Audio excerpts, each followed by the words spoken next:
Hola, ¿qué tal?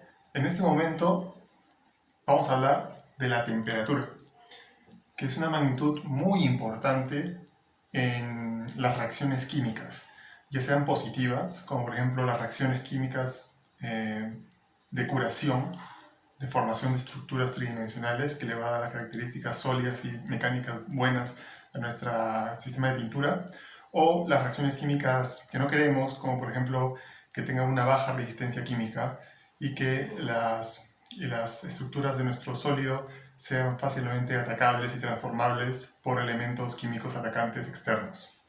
Entonces, vamos a entender qué es la temperatura. La temperatura simplemente es el promedio ponderado de las velocidades en un sistema. Por ejemplo, es una velocidad aleatoria, no existe un orden.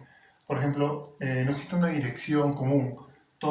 Acá tenemos 6 partículas y las 6 partículas tienen una velocidad en una dirección determinada. Entonces, si promediamos todas esas velocidades, tenemos la velocidad promedio del sistema y la velocidad promedio del sistema vendría a ser la temperatura, ¿no? Que vendría a ser la velocidad en promedio que cada partícula tiene y que no va en una dirección focalizada, ¿no? Entonces, la velocidad es energía cinética, son partículas en movimiento. Entonces, vamos a entender un poco en qué afecta eso.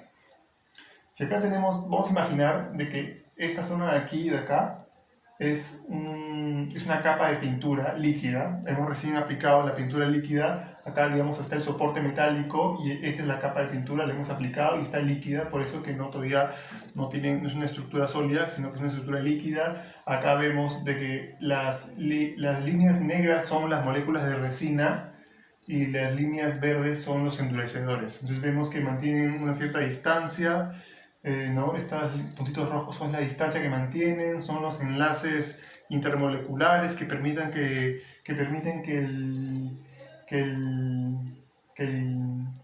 esta materia fluya, sea líquida, ¿no? Las características de un líquido. Entonces, ¿qué ocurre? Para que una parte importante de una reacción química es de que la reacción se produzca. Entonces, si las moléculas del endurecedor y de la resina están muy lejos, todavía no existe esa atracción suficiente, no existe la distancia suficiente para que ambas atraigan con fuerza y reaccionen. Entonces, ahí es cuando viene el papel de la temperatura, del calor. El calor es lo mismo que la temperatura, pero es un flujo. Es una transferencia de energía. El calor es una transferencia de energía y la temperatura es como un escáner de la energía, ¿no? La temperatura es una magnitud de estado, o sea, cuánta velocidad cinética aleatoria tiene un grupo de partículas, y la temperatura es una magnitud de flujo. Cuánta energía cinética se ha transferido de un grupo de partículas a otro grupo de partículas. Esa es la diferencia entre la temperatura y el calor. Entonces, ¿cómo hacemos para que esta molécula de resina se una y se acerque más a esta molécula de endurecedor para que cure la película? Supongamos que no se va a hacer espontáneamente. Supongamos que si no aumentamos la temperatura nunca se van a acercar, entonces no van a poder endurecer, no van a poder reticularse bien. Entonces lo que se hace es transferirle energía, transferirle calor a este sistema. Entonces, entonces se transfiere energía. ¿Y cómo se transfiere energía? Pues por la ley de la termodinámica. Si acá tenemos un sólido que sus moléculas están moviéndose con mucha energía, a mucha temperatura. Si tenemos un sólido con mucha temperatura, o sea, hay mucha energía cinética en sus moléculas, cuando esas moléculas choquen con estas moléculas, con esta velocidad se va a transferir acá. O sea, la energía que tienen estas moléculas, como van a chocar con estas, y van a hacer que estas moléculas se muevan. Y por ende, las moléculas del sólido que estaba aquí van a perder velocidad y la temperatura de este sólido va a bajar y la temperatura de acá va a subir. Esto es básicamente eso justamente es una de las razones por las cuales cuando cuando tenemos un vaso de agua caliente y lo dejamos en un ambiente frío, cuando está caliente el agua, las moléculas de agua, H2O, están moviéndose mucho, hay mucha energía. Pero cuando esas moléculas chocan con las moléculas de oxígeno O2 que están en el medio ambiente, y nitrógeno también, las moléculas del aire, que están, digamos, a menos temperaturas, o sea, se están moviendo más lento, las moléculas del agua van a chocar con las moléculas del aire, las moléculas del agua van a perder energía por ese choque, y las moléculas del aire van a ganar energía y va a aumentar la temperatura de esa zona. Por eso que cuando ponemos nuestra mano encima del agua caliente, vemos de que en ese espacio el aire está más caliente que cuando está más lejos, ¿no? Eso quiere decir que el aire ha ganado temperatura. Entonces lo mismo pasa acá. Si agarramos un material que está con mucha temperatura y hacemos de que entre en contacto con esta capa de pintura líquida, las capas que están más cerca, la zona que está en contacto con el sólido de alta temperatura va a empezar a moverse. Entonces, ¿qué es lo que va a pasar? Va a pasar algo muy importante, que es de que las moléculas de la pintura van a ganar energía y van a poder acercarse más porque ahora sí le hemos inyectado energía. Por ejemplo, acá están las moléculas, la molécula del endurecedor y acá están las moléculas de la resina. Entonces, al ganar esta molécula de energía, se va a mover. Es un líquido, se puede mover. Entonces, esta molécula se va a mover, entonces se va a acercar. Digamos que esta zona puntiaguda verde es el área de contacto. Entonces, si esta molécula llega a entrar a esta área de contacto, va a reaccionar porque se va a producir el campo electromagnético necesario para que ambas moléculas puedan reaccionar. Entonces, digamos que al inyectarle energía, estamos inyectando energía cinética, entonces esta molécula se va a mover por acá y va a poder entrar a esta área de contacto, a esta área de reacción, y va a reaccionar, y lo que se va a producir es esto. Entonces, como entró al área de reacción, la molécula del endurecedor va a reaccionar con las moléculas de la resina y se va a crear esta molécula reticulada, ¿no? Que es justo la razón por la cual las pinturas líquidas se convierten en sólidos duros y fuertes. Esto con respecto a la temperatura, digamos, con función positiva en el trabajo en lo que es recubrimiento y protección por pinturas, ¿no? La temperatura sirve para poder curar algunas pinturas que no pueden curar por sí solas a temperatura ambiente, ¿no?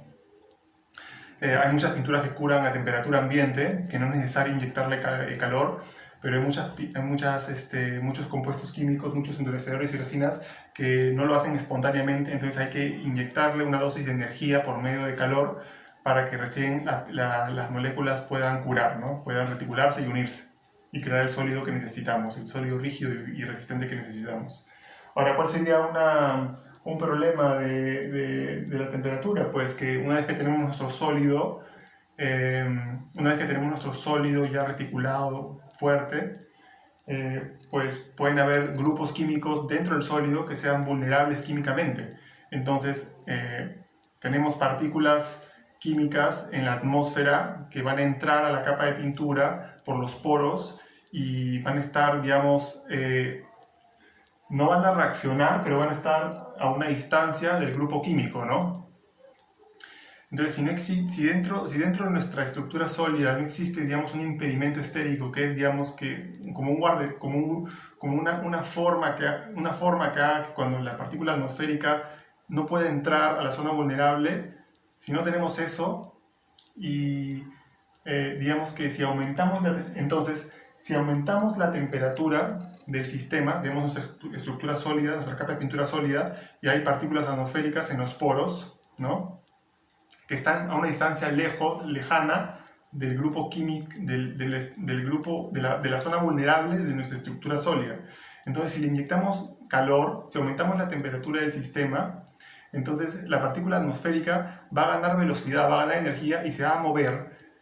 Y si se mueve en la dirección de la parte vulnerable, digamos que esta es la parte vulnerable de nuestro sólido y esta es la partícula atmosférica. Entonces, si le inyectamos calor y aumentamos la energía de esta partícula atmosférica, esta partícula va a poder moverse y si coincidentemente llega a esta zona, se van a generar el campo electromagnético necesario para que el grupo químico vulnerable en su sólido reaccione con la partícula atmosférica, o necesariamente no tiene que ser una partícula atmosférica, también puede ser un ácido que a alguien se le haya caído en nuestra capa de pintura, o puede ser cualquier tipo de sustancia química que reaccione con los grupos vulnerables de nuestra estructura sólida. Entonces, al aumentar la temperatura estamos haciendo de que haya más probabilidades de que se acerque lo suficiente y que pase esta zona de reacción y pueda reaccionar y pueda descomponer nuestro sólido y hacer como que descomponer nuestra estructura resistente y crear como huecos y nuevos productos de reacción, ¿no? Y eso es lo que no queremos. Queremos que nuestra estructura conserve su integridad, conserve su forma. Si hay partículas que reaccionan con nuestra estructura y comienzan a destruirla y a transformarla en otras cosas, no queremos, vamos a hacer que nuestra estructura pierda su resistencia y de que se produzcan productos químicos que no queremos, que no tienen nada, que no cumplen ninguna función útil como pintura de protección de estructuras metálicas. No queremos eso. Entonces, en resumen, en conclusión, controlar la temperatura es bastante importante y tenerla, ¿no? El concepto de temperatura dentro del proceso de curación y de resistencia química, porque es muy importante para poder asegurarnos de que haya menos probabilidad de que nuestra capa de pintura sólida reaccione, y también es importante para asegurarnos de que todas las moléculas, tanto los endurecedores como las moléculas de resina, reaccionen y se pueda crear este sólido bastante fuerte y resistente, que es lo que queremos. Pues este ha sido todo por este video. Espero que les haya gustado y muchas gracias. Hasta pronto.